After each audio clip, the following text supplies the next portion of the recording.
வங்கக்கடலில் நாளை மறுதினம் மோந்தா புயல் உருவாகும் என்று அறிவிக்கப்பட்டுள்ள நிலையில் பாம்பன் மற்றும் தூத்துக்குடி துறைமுகங்களில் 1ஆம் எண் புயல் எச்சரிக்கை கூண்டு ஏற்றப்பட்டுள்ளது. தென்கிழக்கு வங்கக்கடலில் காற்றழுத்த தாழ்வு மண்டலமாக வலுப்பெற்றுள்ளது. இந்நிலையில் பாம்பன் துறைமுகத்தில் 1ஆம் எண் புயல் எச்சரிக்கை கூண்டு ஏற்றப்பட்டுள்ளது. இதேபோல தூத்துக்குடி வஉசி துறைமுகத்திலும் 1ஆம் எண் புயல் எச்சரிக்கை கூண்டு ஏற்றப்பட்டுள்ளது. படகுகளை பாதுகாப்பாக வைத்திருக்குமாறு மீனவர்களுக்கு துறைமுக அதிகாரிகள் அறிவுறுத்தியுள்ளனர். சென்னை வேளச்சேரி ரயில் நிலையம் அருகே உள்ள சுரங்கப்பாதையில் மழைநீர் தேங்கியது. தரமணி, பெருங்குடி, மடிப்பாக்கம் உள்ளிட்ட பகுதிகளுக்கு செல்லும் பிரதான பாதையில் தண்ணீர் தேங்கியிருப்பதால் வாகன ஓட்டிகள் சிரமத்துடன் செல்கின்றனர். சில வாகனங்கள் பழுதாகி பாதியிலேயே நின்று விடுகின்றன. இதனால் போக்குவரத்து பாதிக்கப்பட்டு வாகன ஓட்டிகள் பெரும் சிரமத்திற்கு உள்ளாகி வருகின்றனர். சுரங்கப்பாதையில் தேங்கியுள்ள மழைநீரை உடனடியாக அகற்ற வேண்டும் என்று வாகன ஓட்டிகள் கோரிக்கை விடுக்கின்றனர்.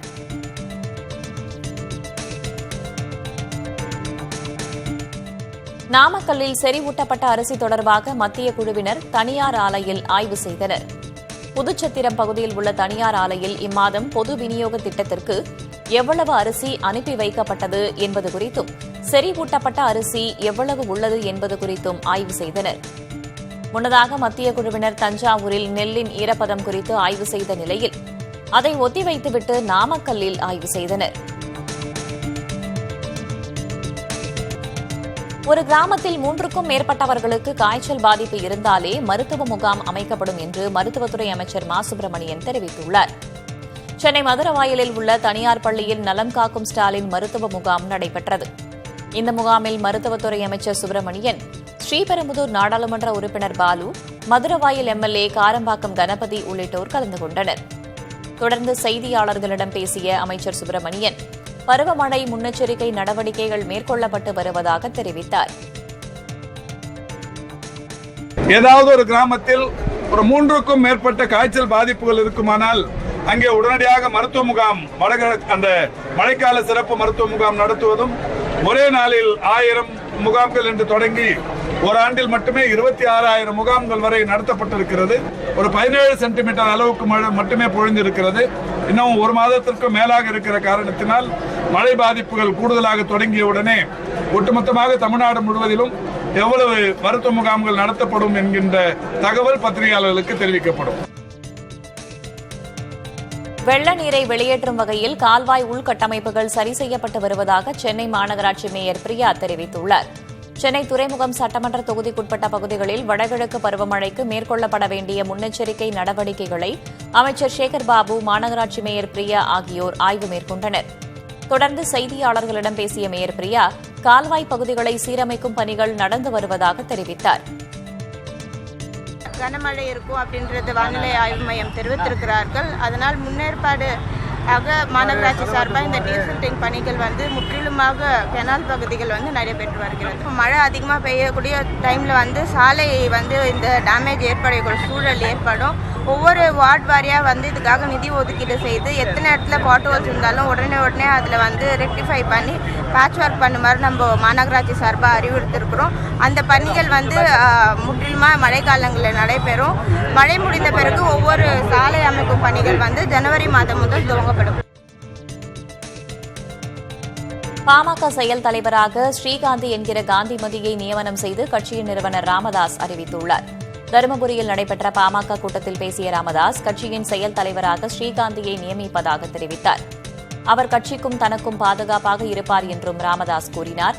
ஏற்கனவே அன்புமணியை பாமக செயல் தலைவர் பதவியிலிருந்து ராமதாஸ் நீக்கியிருந்த நிலையில் அந்த பதவியில் தற்போது மகளை நியமித்துள்ளார். செயல் தலைவர் பொறுப்பை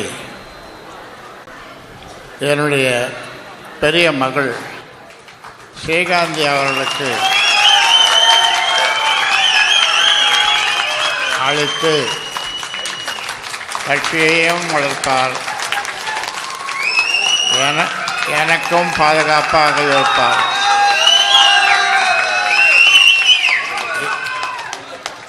அவருக்கு நாம் அனைவரும் வாழ்த்து சொல்லுவோம்.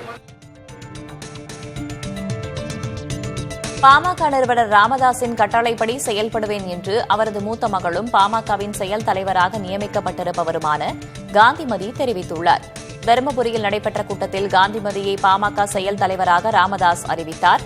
அதனைத் தொடர்ந்து செய்தியாளர்களை சந்தித்த அவர் பதவி வழங்குவது குறித்து தனக்கு தெரியாது என கூறினார். இந்த தர்மபுரி மண்ணில் ஐயா பிடிச்ச அந்த தர்மபுரி மண்ணில் சொல்லியிருக்கிறதால அந்த பதவி எனக்கு வந்திருக்கால நான் ரொம்ப சந்தோஷமா இருக்கேன். நன்றி, மகிழ்ச்சி. இல்லை, கண்டிப்பாக எதிர்பார்க்கல. நான் இது ஐயா திடீர்னு முடிவெடுத்து இது மாதிரி பண்ணியிருக்காங்க. அது தெரியாது. பாட்டாளி மக்கள் கட்சி வளர்ச்சிக்கு எது என்ன சிறப்போ அது நல்ல சிறப்பாக செய்வேன்றதை உங்களுக்கு எல்லாருக்கும் உறுதி கொடுக்குறேன். பாமக செயல் தலைவராக காந்திமதி நியமிக்கப்பட்டதற்கு தன்னால் கருத்து கூற முடியாது என பாமக தலைவர் அன்புமணி ராமதாஸ் தெரிவித்துள்ளார். தென் மாவட்டங்களில் நடைபெறும் கனிம வள கொள்ளை தொடர்பாக சிபிஐ விசாரணை வேண்டும் என்று அவர் வலியுறுத்தியுள்ளார். தொடர்ந்து பேசிய அவர் பாஜக மாநில பொறுப்பாளரான பாண்டா தனது நண்பர் என்பதால் தன்னை மரியாதை நிமித்தமாக சந்தித்ததாக குறிப்பிட்டார். எங்க உட்கட்சி விவகாரம் அதை பத்தி எனக்கு கருத்து சொல்றதுக்கு எதுவும் கிடையாது. அதான் நான் உங்க பதில், அதான் நீங்க என்ன கேள்வி கேட்டா அதான் பதில் சொல்ல போறேன். எங்க உட்கட்சி விவகாரத்துக்கு பதில் நான் சொல்ல மாட்டேன். 10ஆம் வகுப்பு மற்றும் 12ஆம் வகுப்புக்கான பொதுத் தேர்வு அட்டவணை நவம்பர் 4ஆம் தேதி அறிவிக்கப்படும் என பள்ளிக்கல்வித்துறை அமைச்சர் அன்பில் மகேஷ் பொய்யாமொழி தெரிவித்துள்ளார்.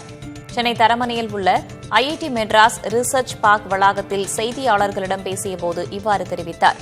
மேலும் பேசிய அவர் அடுத்த மாதம் 4ஆம் தேதி மாவட்ட கல்வி அலுவலர்களுடனான ஆலோசனை நடைபெற உள்ளதாக கூறினார். இதன் பின்னர் 10 மற்றும் 12ஆம் வகுப்புக்கான தேர்வு அட்டவணை வெளியிடப்படும் என தெரிவித்தார். சென்னையில் ஆபரண தங்கத்தின் விலை சவரனுக்கு 800 ரூபாய் உயர்ந்து 92,000 ரூபாய்க்கு விற்பனை செய்யப்படுகிறது. தங்கத்தின் விலை கடந்த சில தினங்களாக ஏற்ற இறக்கம் காண்கிறது. சென்னையில் இன்று 1 கிராம் தங்கம் 100 ரூபாய் உயர்ந்துள்ளது. 1 கிராம் தங்கத்தின் விலை 11,500 ரூபாயாக உள்ளது. சவரனுக்கு 800 ரூபாய் அதிகரித்து மீண்டும் 92,000 ரூபாயை எட்டியது. வெள்ளியின் விலையில் மாற்றமின்றி 1 கிராம் 170 ரூபாய்க்கு விற்பனை செய்யப்படுகிறது. 1 கிலோ வெள்ளி 1,70,000 ரூபாயாக உள்ளது. மத்திய பாஜக அரசு நிறுத்தி வைத்திருந்த 3,500 கோடி ரூபாய் கல்வி நிதியை பெறுவதற்கான வியூகமாகவே பிஎம் ஸ்ரீ பள்ளி திட்டத்தில் இணைவதற்கான புரிந்துணர்வு ஒப்பந்தம் என்று கேரள கல்வித்துறை அமைச்சர் சிவன்குட்டி விளக்கம் கொடுத்துள்ளார். மத்திய அரசின் நிதி நிறுத்தி வைக்கப்பட்டதால் அரசு பள்ளிகளில் படிக்கும் 40 லட்சத்திற்கும் மேற்பட்ட மாணவர்கள் பாதிக்கப்பட்டதாக சிவன்குட்டி கூறியுள்ளார். இதன் மூலம் தேசிய கல்விக் கொள்கையை கேரள அரசு ஏற்றுக்கொண்டதாக பொருள் அல்ல என்றும் கேரள மாநில அரசு தனது பிரத்யேக கல்விக் கொள்கையை தொடரும் என்றும் அமைச்சர் தெளிவுபடுத்தியுள்ளார். பிஎம் ஸ்ரீ பள்ளி திட்டத்தில் இணையும் கேரள அரசின் முடிவை மாநில எதிர்க்கட்சியான காங்கிரஸ் விமர்சித்துள்ளது. இதன் மூலம் கூட்டணியில் உள்ள இந்திய கம்யூனிஸ்ட் கட்சியை ஓரம் கட்டியிருப்பதாகவும் இடதுசாரி கூட்டணியில் நிலவும் ஆழமான பிளவை இது வெளிப்படுத்துவதாக கேரள எதிர்க்கட்சித் தலைவர் வி.டி. சதீசன் கூறியுள்ளார். கேரள முதல்வர் பினராயி விஜயன் டெல்லியில் பிரதமர் நரேந்திர மோடியை சந்தித்த பின் இந்த முடிவை எடுத்திருப்பதாக சதீசன் கூறியுள்ளார். பிஎம் ஸ்ரீ பள்ளி தொடர்பான மார்க்சிஸ்ட் கம்யூனிஸ்ட் கட்சியின் மத்திய குழு வழிகாட்டுதலை அக்கட்சியின் கேரள மாநில பிரிவு அலட்சியம் செய்திருப்பதாக சதீசன் கூறியுள்ளார்.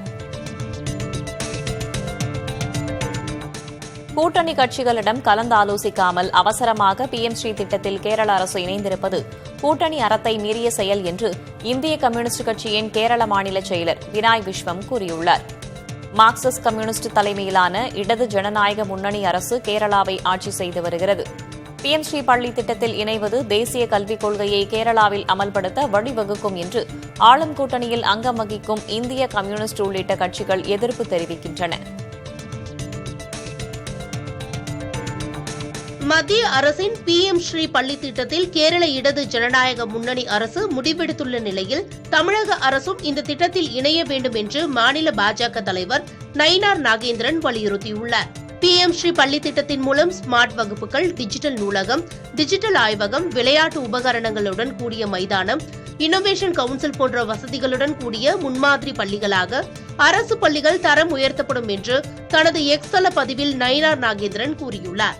உங்கள் கம்யூனிஸ்ட் சகாவான பினராயி விஜயன் ஆளும் கேரளாவை பார்த்து மனம் மாறினால் என்ன என்று முதல்வர் மு.க. ஸ்டாலினுக்கு கேள்வி எழுப்பியுள்ளார். கேரளாவின் பல்வேறு பகுதிகளில் பலத்த மழை காரணமாக அணைகளின் நீர்மட்டம் வேகமாக உயர்ந்து வருகிறது.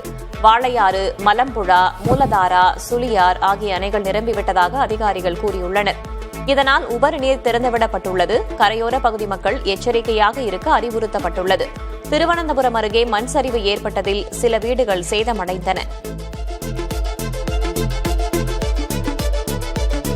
நாட்டின் அடுத்த தலைமை நீதிபதியாக நீதிபதி சூரியகாந்த் பெயர் பரிந்துரைக்கப்பட உள்ளது. இப்பரிந்துரையை தற்போதைய தலைமை நீதிபதி கவாய் வரும் திங்கட்கிழமை முறைப்படி அறிவிக்கவுள்ளார்.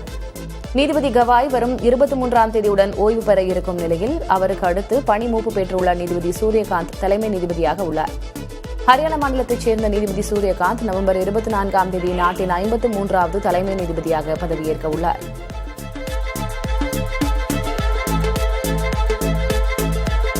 பீகார் தேர்தலில் ஏஐ தொழில்நுட்பத்தை தவறாக பயன்படுத்தி பரப்புரை செய்ய வேண்டாம் என்று கட்சிகளை தேர்தல் ஆணையம் கேட்டுக் கொண்டுள்ளது.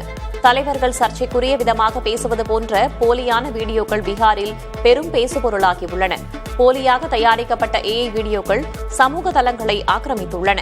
இந்நிலையில் ஏஐ வீடியோக்கள், ஆடியோக்களை வெளியிடுபவர்கள் தங்களது பெயரையும் அதோடு சேர்க்க வேண்டும் என்று தேர்தல் ஆணையம் தெரிவித்துள்ளது.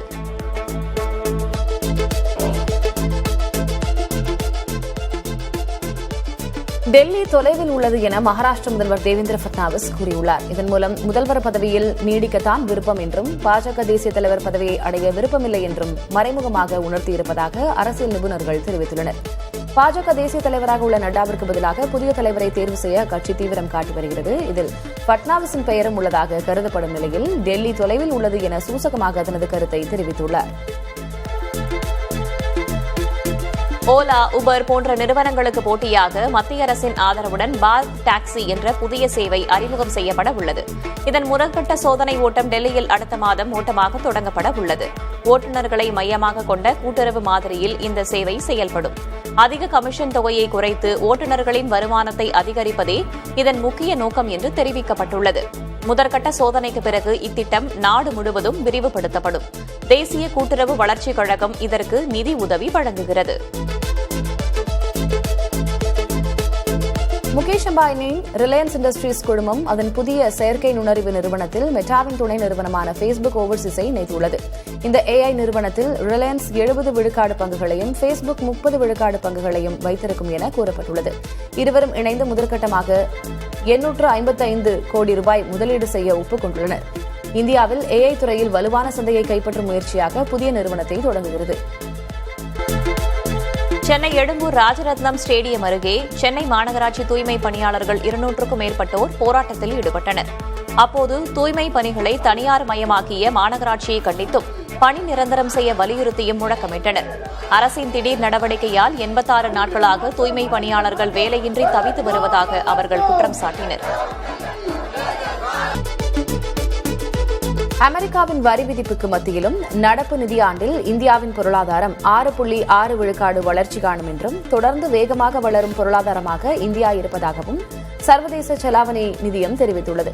முதல் காலாண்டில் இந்தியாவின் பொருளாதாரத்தில் ஏற்பட்ட மேம்பாடு காரணமாக இந்தியாவின் வளர்ச்சி மதிப்பீட்டை IMF உயர்த்தியுள்ளது. IMF அறிக்கையின்படி நடப்பு நிதியாண்டில் சீனாவை விடவும் இந்தியா அதிக வளர்ச்சி காணும்.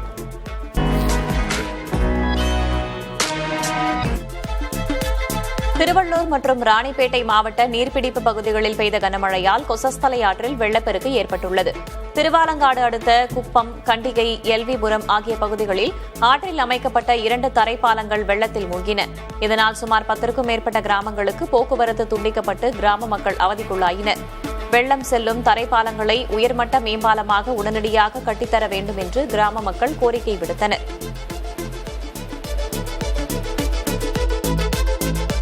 தேனி மாவட்டம் மேகமலை அருவியில் வெள்ளப்பெருக்கு தொடர்வதால் அருவியில் குளிக்க விதிக்கப்பட்ட தடை 8வது நாளாக தொடர்கிறது.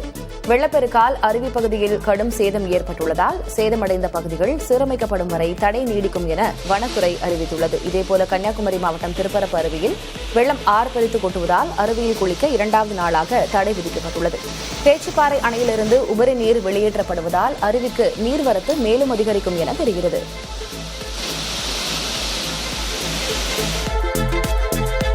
தூத்துக்குடி மாநகர பகுதிகளில் பெய்த மழைநீர் 4 நாட்களுக்கு பிறகும் மாவட்ட முதன்மை கல்வி அலுவலகம் மற்றும் அரசு மேல்நிலைப் பள்ளி வளாகங்களில் வடியாமல் குளம் போல தேங்கியது. இதனால் மாணவர்கள் மற்றும் ஊழியர்கள் தேங்கிய அசுத்த நீரில் நடந்து செல்ல வேண்டிய நிலை ஏற்பட்டதுடன் நோய் தொற்று பரவும் அபாயமும் அதிகரித்துள்ளது. மேயர் உத்தரவின் பேரில் 2 ராட்சத மோட்டார்கள் வைத்து நீரை வெளியேற்றும் பணி நடைபெறுவதாக மாநகராட்சி அதிகாரிகள் கூறியுள்ளனர். தமிழகத்தில் நெல் பாதிப்பு குறித்து கணக்கெடுப்பு பணிகள் தொடங்கப்பட்டிருப்பதாக அமைச்சர் KKSSR ராமச்சந்திரன் தெரிவித்துள்ளார். சென்னையில் செய்தியாளர்களிடம் பேசிய அவர், கணக்கெடுப்பு பணிகள் முடிந்தவுடன் விவசாயிகளுக்கு நிவாரணம் வழங்கப்படும் என உறுதியளித்தார். மோந்தா புயல் ஆந்திராவை நோக்கி நகர்ந்தாலும் கூட சென்னையை சுற்றியுள்ள மாவட்டங்களில் மழை இருக்கும் என்பதால் தகுந்த முன்னெச்சரிக்கை நடவடிக்கைகள் எடுக்கப்பட்டிருப்பதாகவும் அமைச்சர் விளக்கமளித்தார்.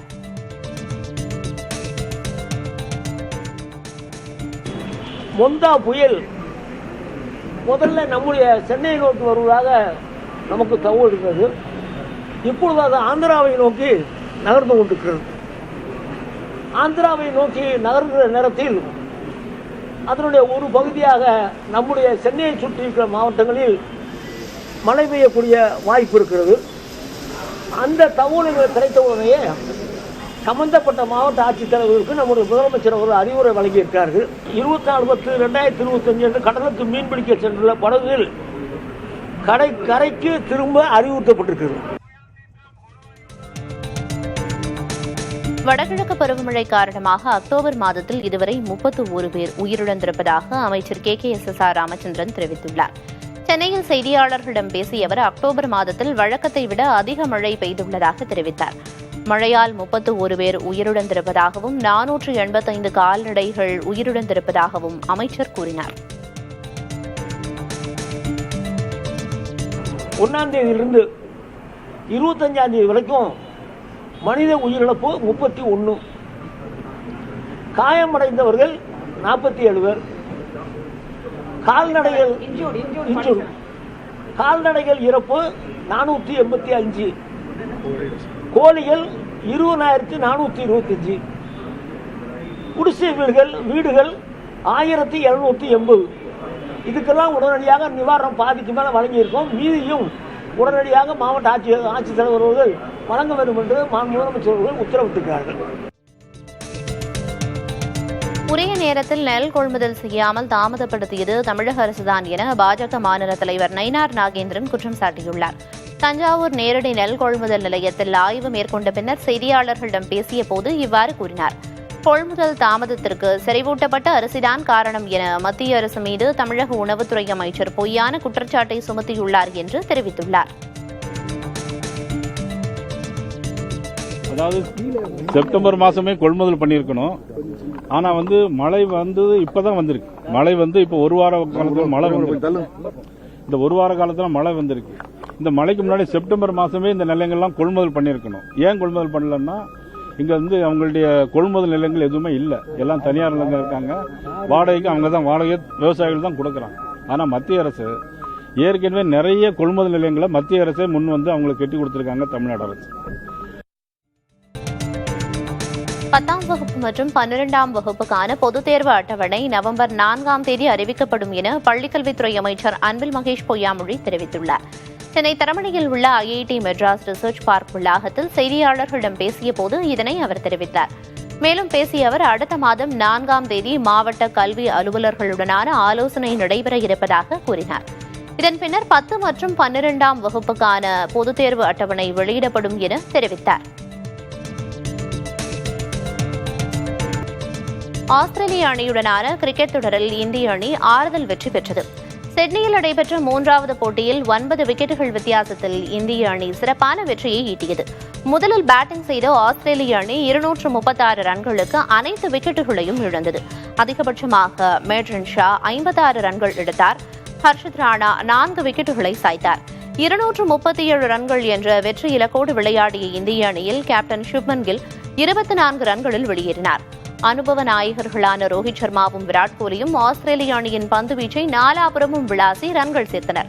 விராட் கோலி அரை சதம் அடிக்க ரோஹித் சர்மா 105 பந்துகளில் சர்வதேச ஒருநாள் போட்டிகளில் 33வது சதத்தை பதிவு செய்தார். இந்திய அணி 39வது ஓவரிலேயே வெற்றி இலக்கை எட்டியது. ரோஹித் சர்மா 121 ரன்களுடனும் விராட் கோலி 74 ரன்கள் எடுத்தும் ஆட்டமிழக்காது இருந்தனர்.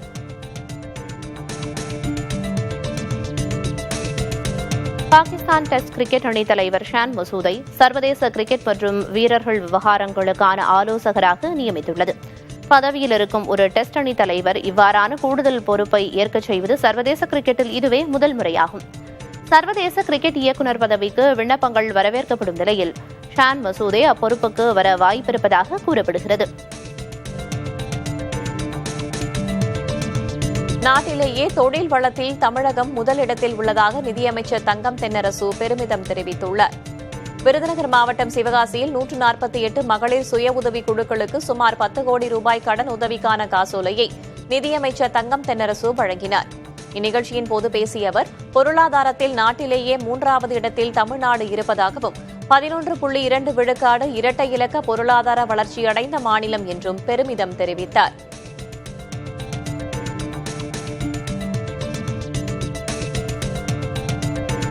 அத்திக்கடவு திட்டத்தை இன்னும் சிறப்பாக செயல்படுத்தி இருக்க வேண்டும் என்று அமைச்சர் முத்துச்சாமி கருத்து தெரிவித்திருக்கிறார்.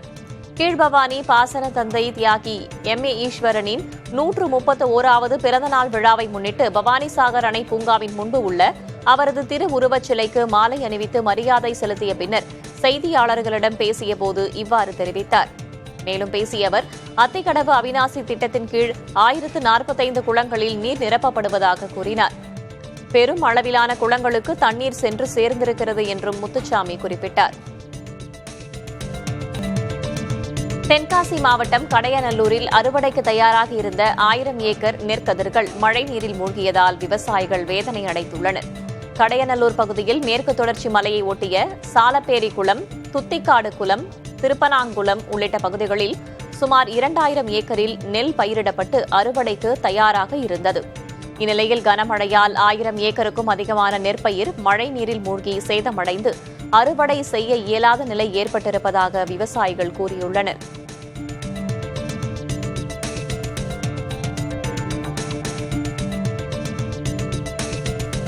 திருப்பரப்பு அருவியில் தண்ணீர் ஆர்ப்பரித்து கொட்டும் ரம்மியமான கழுகு பார்வை காட்சிகள் வெளியாகி கண்களை குளுமையாக்குகின்றன. குமரியில் தொடர்ந்து மழை பெய்து வரும் காரணமாக பேச்சிப்பாறை அணைக்கு நீர்வரத்து அதிகரித்து அணையின் நீர்மட்டம் 44.51 அடியாக உயர்ந்துள்ளது. இதனால் அணையிலிருந்து வெளியேற்றப்படும் உபரி நீர் கோதையாறு வழியாக பெருக்கெடுத்து ஓடி திருப்பரப்பு அருவி வழியாக செம்மண் நிறத்தில் ஆர்ப்பரித்து கொட்டுகிறது.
தஞ்சை மாவட்டம் பட்டுக்கோட்டை அருகே உள்ள அரசு பள்ளியில் 5ஆம் வகுப்பு மாணவிக்கு ஆசிரியர் பாலியல் தொல்லை அளித்ததாக புகார் எழுந்துள்ளது.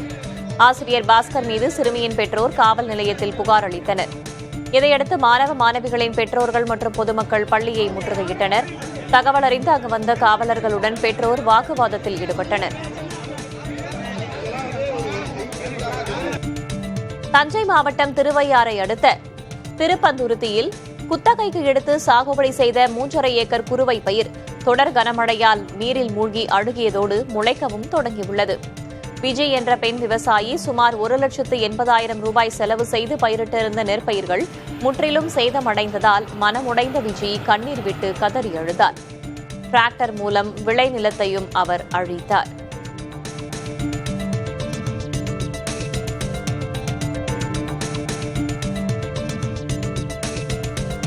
தஞ்சை மற்றும் கும்பகோணத்திலிருந்து அரவைக்காக கொண்டு செல்லப்படும் நெல்லின் அளவு அதிகரித்துள்ளது. அதிக விளைச்சல் காரணமாக டெல்டா மாவட்டங்களில் நெல் மூட்டைகள் தேங்கி கிடக்கின்றன. கடந்த 22ஆம் தேதி அதிமுக பொதுச் செயலர் கே பழனிசாமி டெல்டா மாவட்டங்களில் பல்வேறு பகுதிகளில் நெல் கொள்முதல் நிலையங்களில் ஆய்வு செய்தார். கடந்த 23ஆம் தேதி துணை முதல்வர் உதயநிதி ஸ்டாலின் தஞ்சையில் நெல் மூட்டைகளை ரயில் மூலம் வெளி மாவட்டங்களுக்கு அனுப்பும் பணிகளை ஆய்வு செய்தார். இதன் பின்னர் நெல் மூட்டைகள் சரக்கு ரயில் மூலம் கொண்டு செல்லப்படுவது அதிகரித்துள்ளது. தினமும் பல்வேறு மாவட்டங்களுக்கு 2 சரக்கு ரயில்களில் 8000 டன் நெல் மூட்டைகள் கொண்டு செல்லப்படுவதாக அதிகாரிகள் கூறுகின்றனர்.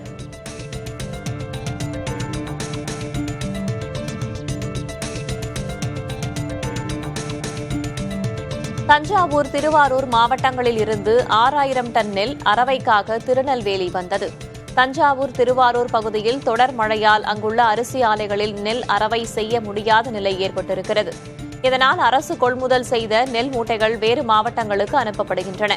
இதன்படி தஞ்சாவூரிலிருந்து 2000 மெட்ரிக் டன், திருவாரூரிலிருந்து 4000 மெட்ரிக் டன் நெல் மூட்டைகள் ரயிலில் திருநெல்வேலிக்கு வந்தன. இவை மாவட்டத்தில் உள்ள 8 அரிசி ஆலைகளுக்கு அனுப்பப்படும் என்று மாவட்ட நிர்வாகம் தெரிவித்துள்ளது.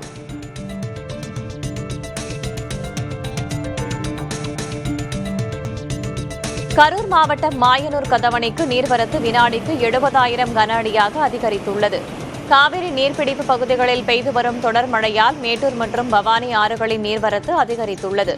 70,000 கன அடி நீரும் காவிரி ஆற்றில் திறந்துவிடப்படுவதால் காவிரி ஆறு இரு கரைகளையும் தொட்டு பெருக்கெடுத்து ஓடுகிறது. தென்கரை, கட்டளைமேட்டு வாய்க்கால் பாசன வாய்க்கால்களிலும் நீர் திறந்துவிடப்படுகிறது.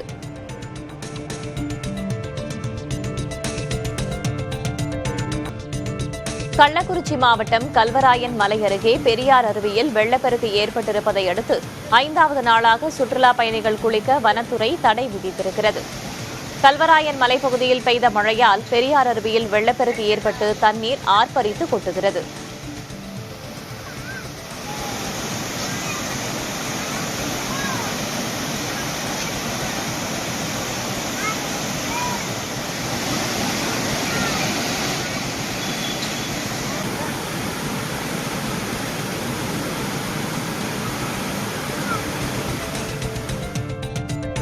தூத்துக்குடியில் மீனவர்கள் கடலுக்கு செல்லாததால் மீன்களின் விலை கடுமையாக அதிகரித்துள்ளது. வங்கக்கடலில் காற்றழுத்த தாழ்வு மண்டலம் உருவாகியுள்ளதால் பெரும்பாலான மீனவர்கள் மீன்பிடிக்க கடலுக்கு செல்லவில்லை. இதனால் மீன்களின் வரத்து குறைவாக இருந்த நிலையில் சனிக்கிழமை என்பதால் மீன்களை வாங்க மீன்பிடி துறைமுகத்தில் மக்களின் கூட்டம் அலைமோதியது. ஷீலா மீன் கிலோ 1200 ரூபாய், பாறை மீன் கிலோ 600 ரூபாய், சூப்பர் நண்டு கிலோ 600 ரூபாய், சாலை மீன் ஒரு கூடை 3000 ரூபாய் வரை விற்பனையானது. மாவுளா கிலோ 200 ரூபாய் வரை விற்பனையாகிறது.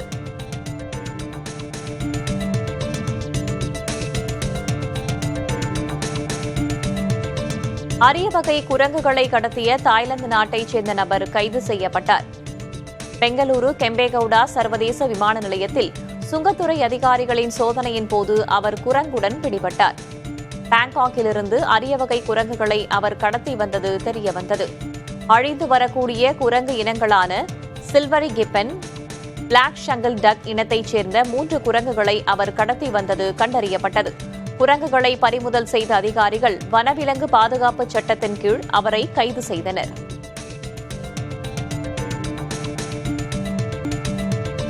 தாய்வானைச் சேர்ந்த மின்னணு நிறுவனமான ஃபாக்ஸ்கான் ஹைதராபாத்தில் உள்ள தனது ஆலையில் ஆப்பிள் ஏர்பாட்ஸ் தயாரிப்பை 2 மடங்காக அதிகரிக்க திட்டமிட்டுள்ளது. இந்த விரிவாக்கத்திற்காக ஃபாக்ஸ்கான் மொத்தம் 4800 கோடி ரூபாய் முதலீடு செய்துள்ளது.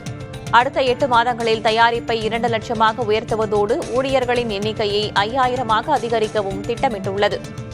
சீனாவுக்கு வெளியே தயாரிப்பை மாற்ற ஆப்பிள் நிறுவனம் நடவடிக்கை மேற்கொண்டு வரும் நிலையில் இந்தியாவில் ஆப்பிள் தயாரிப்புகள் விரிவாக்கம் கண்டு வருகின்றன.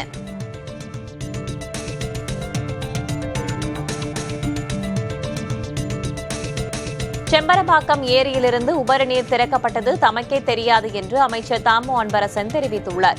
சென்னை திருவான்மியூரில் கைவினைப் பொருட்கள் மற்றும் கைத்தறி விற்பனை கண்காட்சியை தொடங்கி வைத்த பின் செய்தியாளர்களிடம் பேசிய அவர் இவ்வாறு கூறினார்.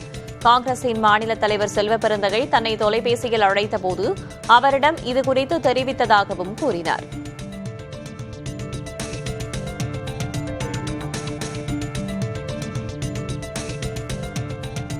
எங்கள் தொகுதி தான் ஒரு செல்வ பிறந்தக. இது அன்றைக்கே சொன்னார், என்கிட்ட ஃபோன் பண்ணி சொன்னார். என்னைக்கு அந்த தண்ணி திறந்து விட்ட மறுநாள் காலையில் 12 மணி எனக்கு ஃபோன் பண்ணார். எனக்கு தகவல் தெரியலப்பா. அதுக்கு முன்னே தலைவர் ஒரு ரிவ்யூ மீட்டிங் போனாங்க. அப்போ எந்தெந்த ஏரியில் எவ்வளோ தண்ணி இருக்குதுன்னு போது அதை பார்த்து நிலைமைக்கு ஏற்ற மாதிரி திறந்து விடணும் தலைவர் தான் சொல்லியிருக்கிறார். அதை நம்பி தான் நம்ம அதிகாரி திறந்துட்டாங்க. அது கூட அதிகமாக திறக்கல, 100 அடி தான். அது நான் சொன்னேன், அது ஒன்றும் பெரிய விவகாரம் இல்லை, எனக்கே தெரியல அப்படின்னு சொன்னேன். அதில் இதுவாகிடுச்சு. அது ஒன்றும் பிரச்சனை இல்லை, அது ஒன்றும் பெரிய பிரச்சனை எடுத்துக்க வேண்டியதில்லை.